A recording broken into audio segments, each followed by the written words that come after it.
Hi friends, my name is Nandita. I am from Andhra Pradesh.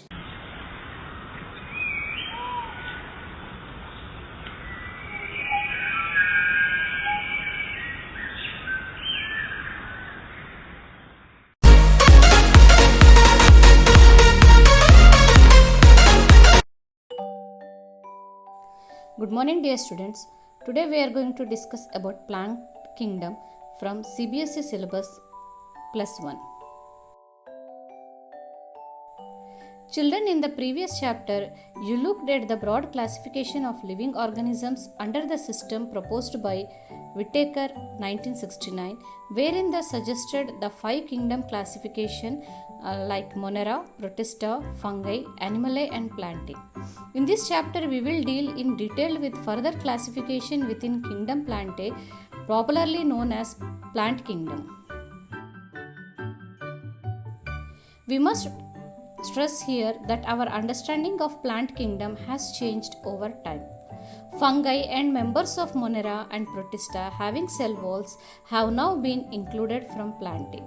Though earlier classification placed them in the same kingdom, so the cyanobacteria that are also referred as the blue-green algae are not algae anymore.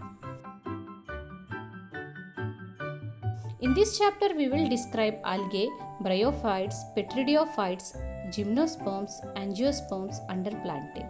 Let us look at the classification within angiosperms to understand some of the concerns that influenced the classification system. The earliest systems of classification used only gross superficial morphological characters such as habit, color, number, shape of leaves, etc.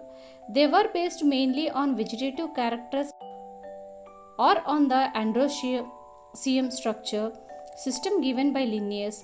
Such systems were artificial. They separated the closely related species since they were based on a few characteristics.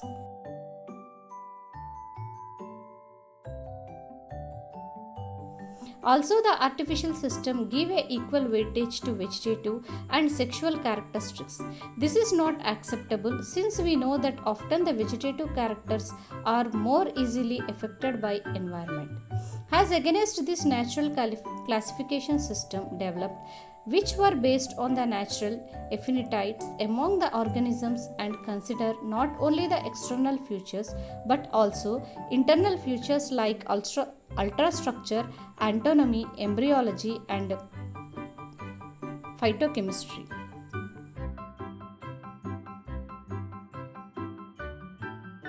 Such a classification for flowering plants was given by George Bentham and Joseph Barton Hooker.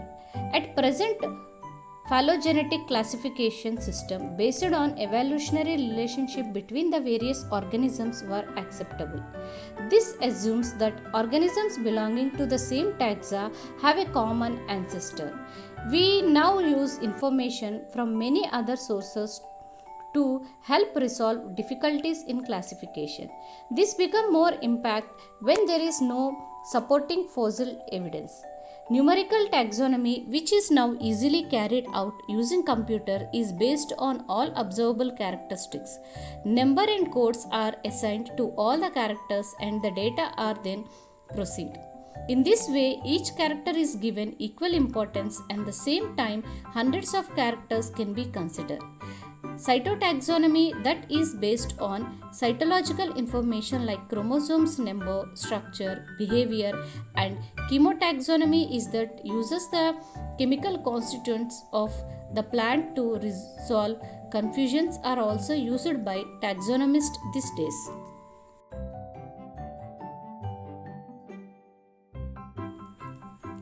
Let us start discuss about algae.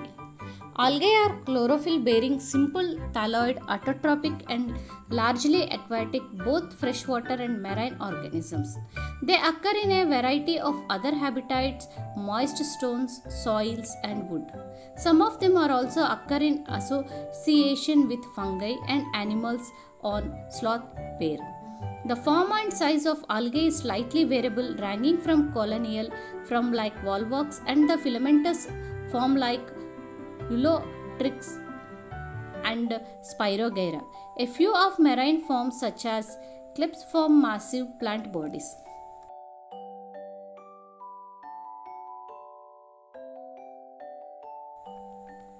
Let us discuss the reproduction in algae. The algae reproduced by vegetative, asexual and sexual methods. Vegetative reproduction is by fragmentation. Each fragment develops into a thallus. Asexual reproduction is by production of different types of pores. The most common being is zoospores. They are flagellated, motile and are on germination gives rise to new plant. Sexual reproduction takes place through fusion of two gametes. These gametes can be flagellated and similar in size as in Eulotrix. Non-flagellated, non-motile but similar in size as in Spirogera. Such reproduction is called isogamous. Fusion of two gametes dissimilar in size as in species of Eudorinia is termed as anisogamous. Fusion between one algae non-motile female gamete and a small motile male gamete is termed as usogamous. Example Volvox. Algae are useful in a variety of ways. At least a half of the total carbon dioxide fixation on the earth is carried out by algae throughout photosynthesis. Being photosynthetic, they increase the level of dissolved oxygen in their immediate environment. They also of paramount importance as primary producers of energy rich compounds which form the basic of the food cycles of all aquatic animals. Many species of Porphyra, Laminaria, Sargassum are all among the 70 species of marine algae used as food. Certain marine brown and red algae produce large amount of hydrocolloids, means water holding substance. Example, brown algae and red algae which are used commercially. Agar one of the commercial product obtained from Gelidium and Gracilaria are used to grow microbes and in preparations of ice cream and jellies. Chlorella, a unicellular algae rich in proteins, is used as food supplement even by space travels. Algae are divided into three main categories, that is Chlorophyceae, Physiophyceae and Rhodophyceae.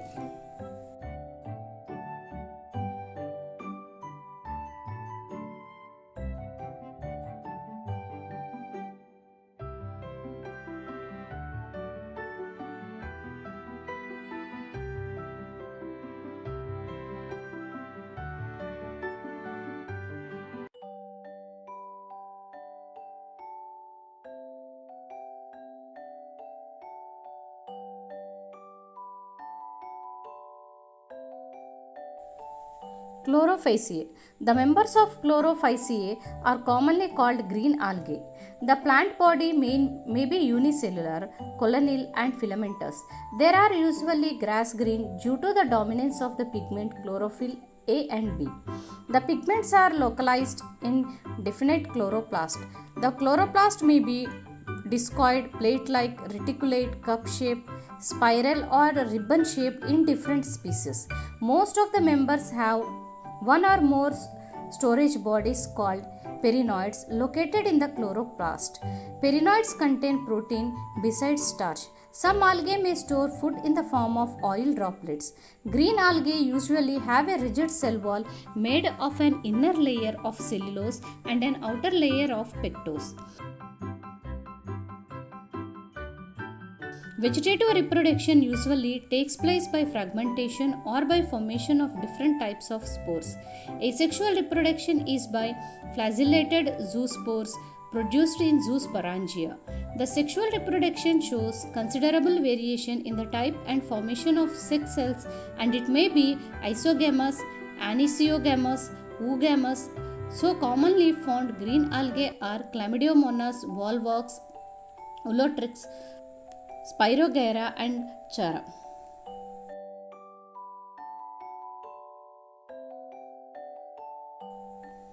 Now let us discuss about Physiophyceae.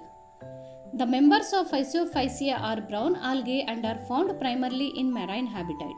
They show great variation in size and form. They arrange from simple branched filamentous from ectocarpus to profusely branched forms as represented by clips, which may reach a height of 100 meters. They possess chlorophyll A and C, carotenoids, and xanthophylls. They vary in color from olive green to various shades of brown depending upon the amount of the xanthophyll pigment. The food is stored as complex carbohydrates, which may be in the form of laminarian and mannitol.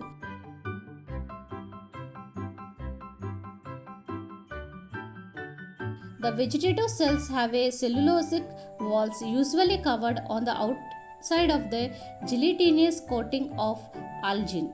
The protoplast contains, in addition to plastids, a centrally located vacuole and nucleus. The plant body is usually attached to the substratum by a holdfast and has a stalk which type and leaf-like photosynthetic organ, the frond. A vegetative reproduction takes place by fragmentation. Asexual reproduction in most brown algae is by biflagellated zoospores that are pear-shaped and have two unequal laterally attached flagella. Sexual reproduction by isogamous, anisogamous, or eugamous.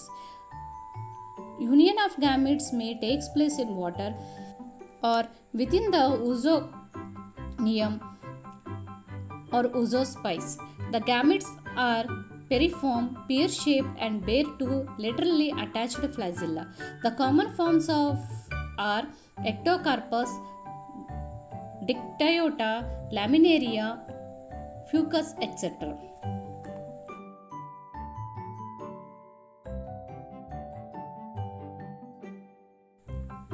Now let us discuss about Rhodophyceae. The member of Rhodophyceae are commonly called red algae because the predominance of the red pigment are phycocyrithrin in their body. Majority of the red color are marine with a greater concentrations found in the warmer areas. They occur in both well-lighted regions close to the surface of water and also the great depth in oceans where relatively little light penetrates. The red thalli of most of the red algae are multicellular. Some of them have a complex body organization. The food is stored as floridarian starch, which is very similar to amylopectin and glycogen in structure. The red algae usually reproduce vegetatively by fragmentation. They reproduce asexually by non-motile spores and sexually by motile gametes. Asexual reproduction is eugamous and accompanied by complex post-fertilization developments. The common members are Polysiphonia, Polyphyra, etc.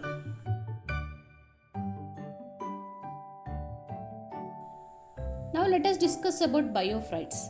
Biophytes include the various mosses and liverworts that are commonly growing in moist, shaded areas in the hills. Examples of biophytes are liverwort, female thallus, male thallus, mosses, funaria, gametophytes, and sporophyta, sphagnum gametophyte. Bryophytes are also called amphibians of the plant kingdom because these plants can live in soil but are dependent on water for sexual reproduction. They usually occur in damp, humid, and shaded localities. They play an important role in plant succession on bare rocks and soil. The plant bodies of biophytes is more differentiated than that of algae. It is a thallus-like and prostrate or erect, and attached to the substratum by unicellular and multicellular rhizoids. They lack true roots, stem, or leaves. They may be possess root-like, leaf-like or stem-like structures. The main plant body of the biophyte is haploid. It produces gametes, hence it is called gametophyte. The sex organs in biophytes are multicellular. The male sex organ is called antheridium. They produce biflagellate antheriozoids. The female sex organs is called archeogonium, is flask-shaped and they produced a single egg. The antheriozoids are released into water where they come in contact with archeogonium.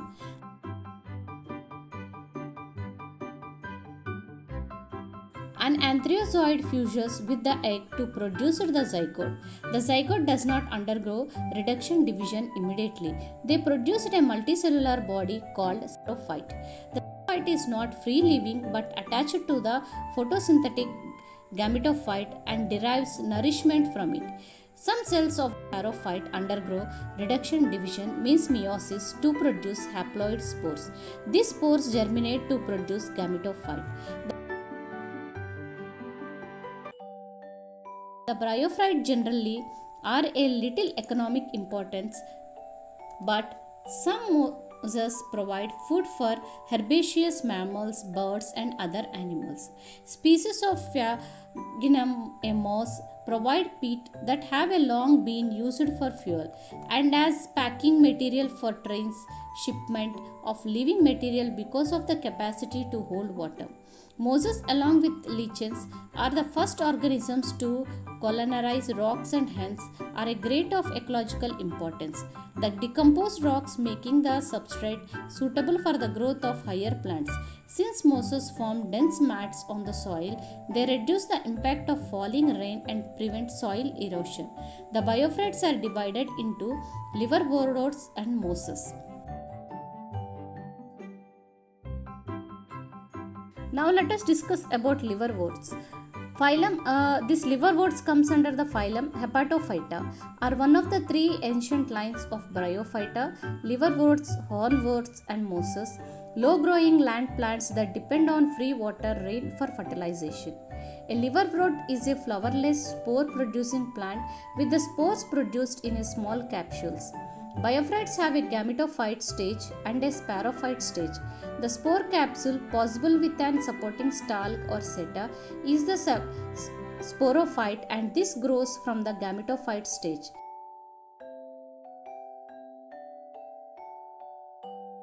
In broad term, a liverwort gametophyte will show one of two forms depending on the genes.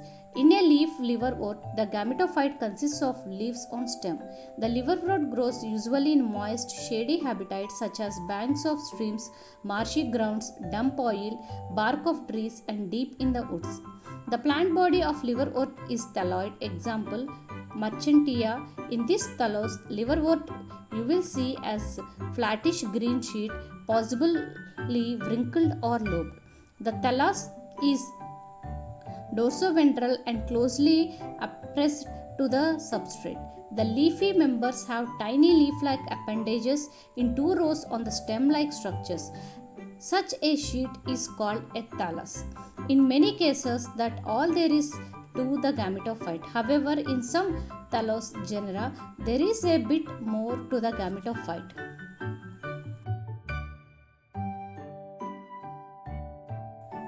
Now let us discuss about sexual reproduction in liverworts. In liverworts, asexual reproduction takes place by fragmentation, culling, by the formation of specialized structure called gaminae.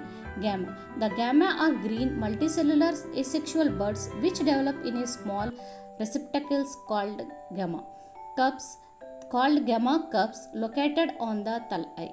The gamma becomes detached from the parent body and germinate to form new individual. During sexual reproduction, the male and female sex organs are produced either on the same or different thalli. The sporophytes is differentiated into a foot, seta, and capsule. Therefore, meiosis spores are produced within the capsule. These spores germinate to form free-living gametophytes.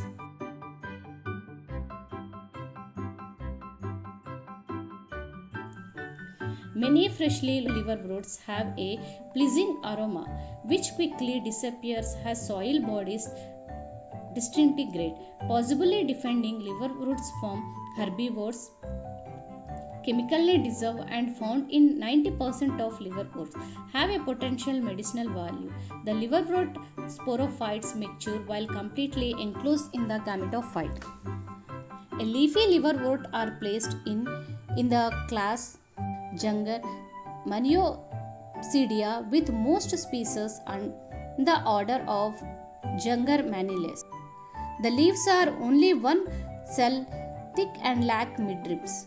The rounded cells have numerous chloroplasts and are variable numbers of oil bodies. These resemble clusters of grapes in some species.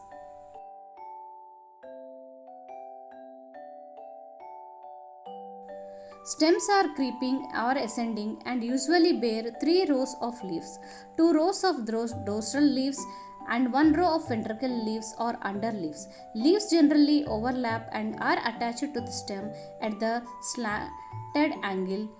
The arrangements of the leaf in a leafy liverwort can be referred as a being either succubus and incubus based on the way of the leaves overlap.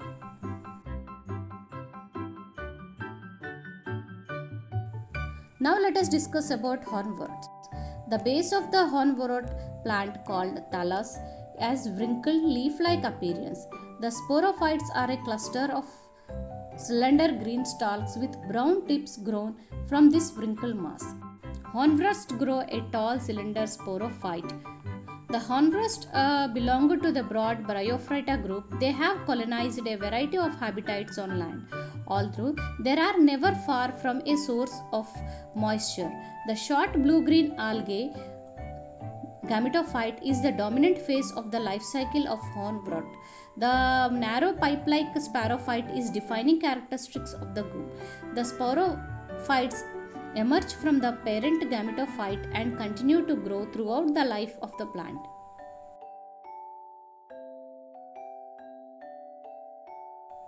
Stomata of hornworts are abundant on the sporophyte.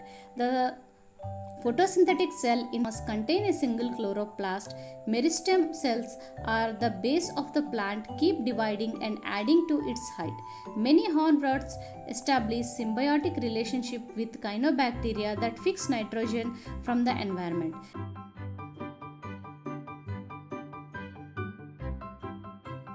The life cycle of hornwort follows the general pattern of alternation of generation. The gametophytes grow as flat thalli on the soil with the embedded gametangia. The flagellated sperms swim to the archegonia and fertilized eggs. The zygote develops into a long and slender sporophyte that eventually splits open, release spores. Thin cells called pudicolaterals surrounded the spores and help propel them further in the environment. Unlike the laters observed in horsetails, the hornwort's pedicolaters are single-cell structures. The haploid spores germinate and gives rise to the next generation of gametophyte.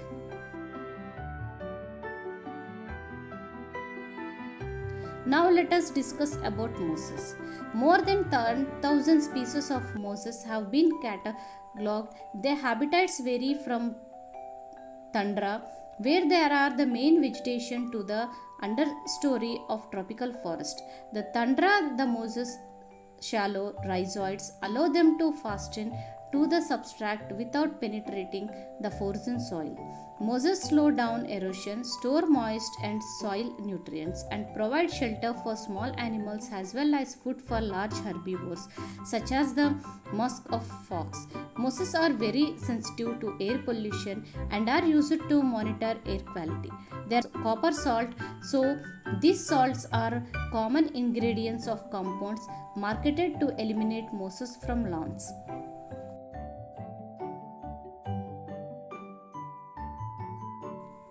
The predominant stage of the life cycle of a moss is the gametophyte, which consists of two stages. The first stage is the protonema stage, which develops directly from a spore. It is a creeping green branched and frequently filamentous stage. The second stage is a leafy stage which develops from the secondary protonema as a literal bud. They consist of upright cylinder axis bearing spirally arranged leaves. They are attached to the soil through multicellular and branched rhizoids. The green flat structures resembling through leaves but lacking vascular tissue and are attached in a spiral or central stalk. The plant absorbs water and nutrients directly through these leaf-like structures. Some mosses have small branches, some primitive traits of green algae, such as flagellated sperms, are still present in mosses that are directly depend on water for reproduction. Other features of mosses are clearly adaptations to dry land. For example, stomata are present on sporophyte stalk. Additionally, mosses are anchored to the substrate, whether it is soil, rock, or roof tiles, by multicellular rhizoids. These structures are precursors of roots. They originate from the base of the gametophyte but are not the major root for the absorption of water and minerals. The lack of a true root system explains why it is so easy to rip moss mats for a green trunk. The moss life cycle follows the patterns of alternations of generations as shown in the figure. The most familiar structure is the haploid gametophyte, which germinates from haploid spore and forms the first protonema, usually a tangle of a single-celled filaments. Hug the ground. Cells akin to an apical meristem actively divide and gives rise to a gametospore, consisting of a photosynthetic stem of a foliage-like structures. Rhizoids form at the base of the gametospore and gametangia of the both sexes develop on a separate gametospores.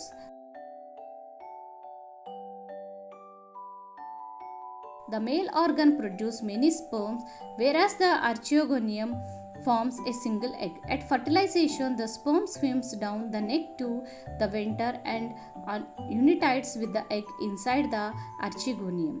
The zygote, protected by the archegonium, divides and grows into a sporophyte. Still, they are attached by its foot to the gametophyte. A cylinder seta, as seen in the picture, contains tubular cells that transfer nutrients from the base of the sporophyte, means the foot, to the sporangium or capsule. A structure called peristome increases the spread of spores after the tip of the capsule falls off at dispersal. The concentric tissue around the mouth of the capsule is made up of triangular, close-fitting units, little like teeth. These open and close depending on moisture levels and periodically release spores.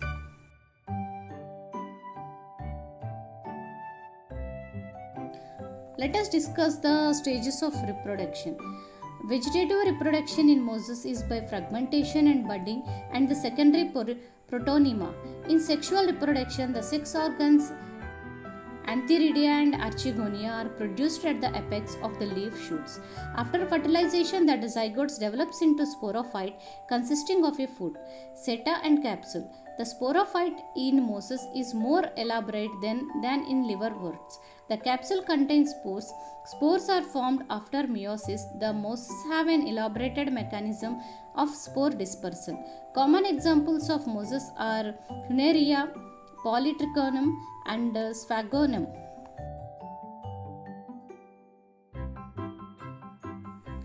Now let us discuss about petridiophytes. The petridiophytes include horsetails and petridiophytes are used for medicinal purposes and as soil binders. They are also frequently grown and ornamentals. Evolutionarily, they are the first terrestrial plants to possess vascular tissue, xylem and phloem. You shall study more about these tissues in chapter 6. The petridiophytes are found in cool, damp, shady places through some many flourish well and in a sandy soil conditions. You may recall that in biophytes, the dominant phase in the life cycle is the gametophytic plant body. However, in petridiophytes, the main plant body is a sporophyte, which is differentiated into true root, stem and leaf. These organs possess well differentiated vascular tissues. The leaves in petridiophytes are small, as in Selanginella, or in large microphyllus as in ferns. The sporophytes bear sporangia that are subtended by leaf-like appendages called sporophylls. In some cases, sporophylls may form distinct compact structure called strobili or the sporangia produce spores by meiosis in spore mother cells. The spores germinate to gives rise to a inconspicuous, small but multicellular, free-living, mostly photosynthetic thalloid gametophytes called prothallas. These gametophytes require cool, damp, shady places to grow. Because of this specific restricted requirement and their need for water for fertilization, the spread of living pteridophytes is limited and restricted to narrow geographical regions. The gametophytes bear male and female sex organs called antheridia and archegonia respectively. Water is required for transfer of antherozoids, the male gametes released from the antheridia to the mouth of archegonium. Fusion of male gamete with the egg present in the archegonium result in the formation of the zygote. Zygote thereafter produces a multicellular, well-differentiated sporophyte, which is the dominant phase of the pteridophytes. The pteridophytes, all of the spores are of similar kinds. Such plants are called homosporous. Genera like Selaginella and Salvinia, which produce two kinds of spores, macro, large, and micro, small spores, are also known as heterosporous. The megasporous or microsporous germinate and gives rise to female and male gametophyte respectively. The female gametophytes in this phase are retained on the present sporophyte for a variable periods. The development of the zygotes into young embryos takes place within the female gametophytes. This event is precursor to this seed habitat, considered an impact step in evolution. Pteridophytes are further classified into four classes: Pelisopodia, Lycopsidia, Phenopsidia, Pteridopsidia, etc. Now let us discuss about gymnosperms. The gymnosperms are plants in which the ovules are not enclosed by any ovary wall and remain exposed both before and after fertilization. The seeds that are developed post fertilization and are not covered, that is, are naked by the gymnosperms include medium-sized trees, tall trees, and shrubs. One of the gymnosperm, the gate redwood tree, Sicova, is one of the tallest tree species. The roots are generally tap roots. Roots in some genera have fungal association in the form of myocorrhizia, while in some others, Cycas, small specialized roots called coralloid roots are associated with N2 fixation cyanobacteria. The stem are unbranched or branched. The leaves may be simple or compound. In Cycas, the pinnate leaves persist for a few years. The leaves in gymnosperms are well adapted to withstand extremes of temperature, humidity, and wind. In coniferous, the needle-like leaves reduce the surface area. Their thick cuticle and sunken stomata are help to reduce water loss.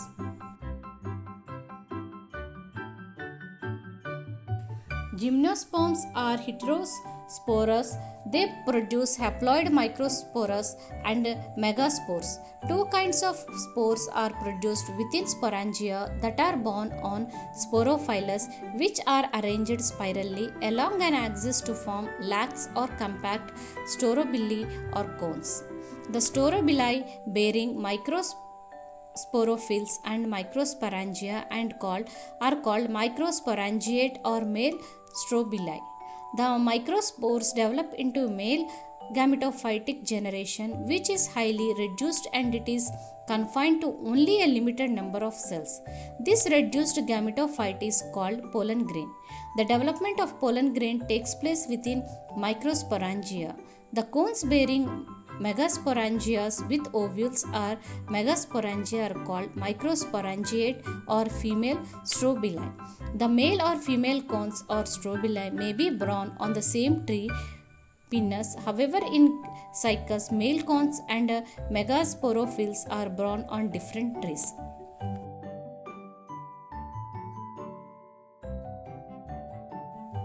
The megaspore mother cells is differentiated from one of the cell of the nucleus. The nucleus is protected by envelopes and the structure is called an ovule. The ovules are borne on megasporophylls which may be clustered to form the female cones. The megaspore mother cell divides meiotically to form 4 megaspores. One of the megaspores enclosed within the megasporangium develops into a multicellular female gametophyte that bears 2 or more archegonia or female sex organs. The multicellular female gametophyte is also retained within megasporangium.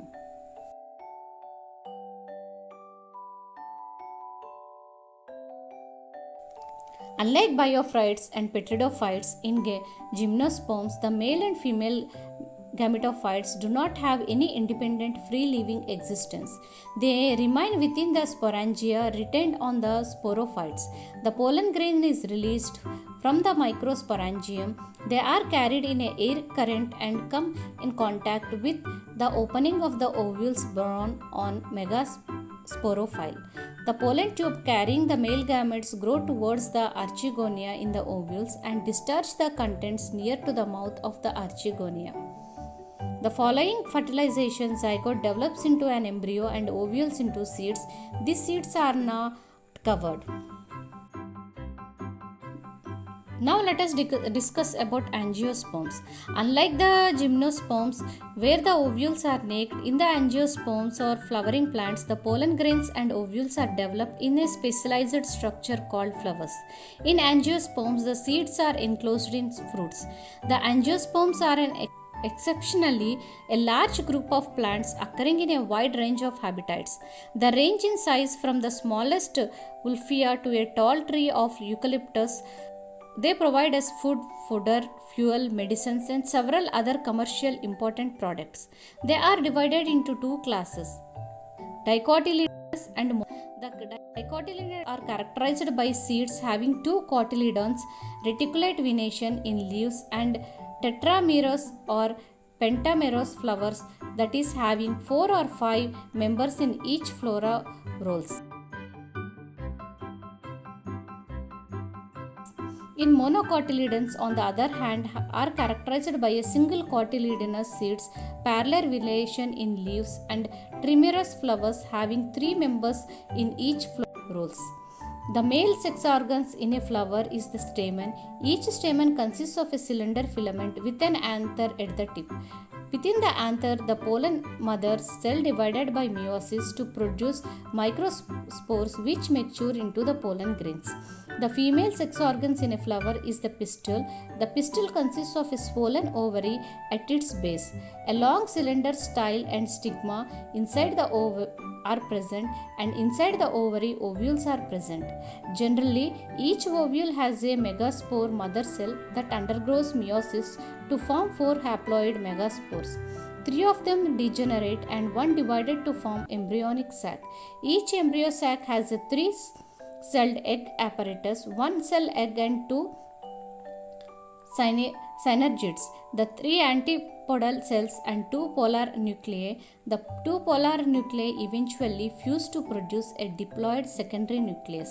Pollen grains after dispersal from the anthers carried by wind or various other agencies to the stigma of a pistil. This is termed as pollination. The pollen grains germinate on the stigma and the resulting pollen tubes grow through the tissue of a stigma and style and reach the ovule. The pollen tubes enter to the embryo sac where 2 male gametes are discharged. One of the male gametes fuses with the egg cell to form zygote. The other male gamete fuses with the diploid secondary nucleus to produce the diploid primary endosperm nucleus. Because of this occurrence of two fusion, that is synogamy and triple fusion, this event is termed as double fertilization and event unique to form angiosperms. The zygote develops into an embryo within one or two cotyledons and the PEN develops into endosperm which provides nourishment to the developing embryo. The synergids and antipodals degenerate after fertilization. During these events, ovules develops into seeds and ovary develops into fruits.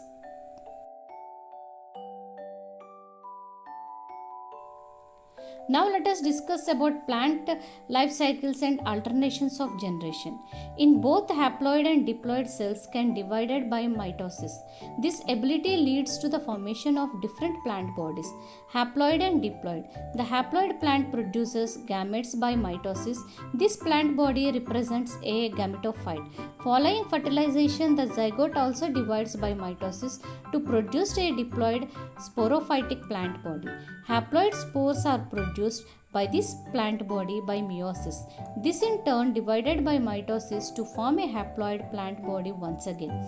Thus, during the life cycle of any sexual reproduction, the plant, there is an alternation of generations between gamete producing haploid gametophyte and spore production diploid sporophyte. However, different plant groups as well as individual representing them differ in the following patterns. Sporophytic. The sporophytic generation is represented only by one-celled zygote. There are no free living sporophytes. Meiosis in the zygote results in the formation of haploid spores. The haploid spores divided mitotically and form the gametophyte. The dominant photosynthetic phase in such plant is the free living gametophyte. This kind of life cycle is termed as haplontic, and many algae such as volvox, Spirogyra and some species of Chlamydomonas represent this pattern. On other extreme, this is a type wherein the diploid sporophyte is the dominant photosynthetic independent phase of the plant. The gametophyte phase is represented by a single to few celled haploid gametophyte. This kind of life cycle is termed as diplontic. An algae fucus represents this type of pattern. In addition, all seed-bearing plants, that is gymnosperms and angiosperms, follow this pattern with some variations wherein the gametophyte phase is few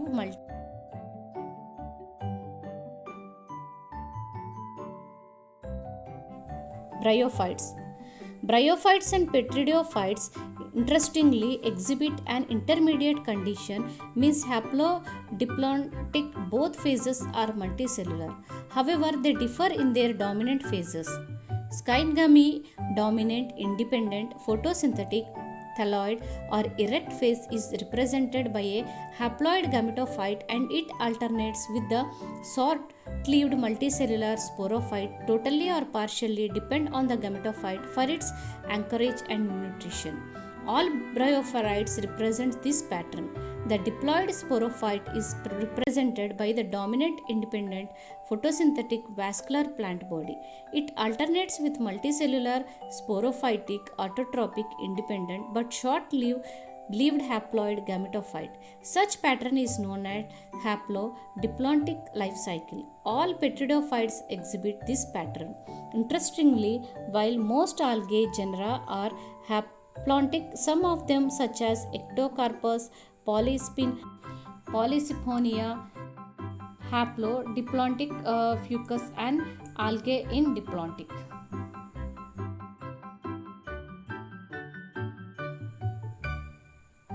Thank you.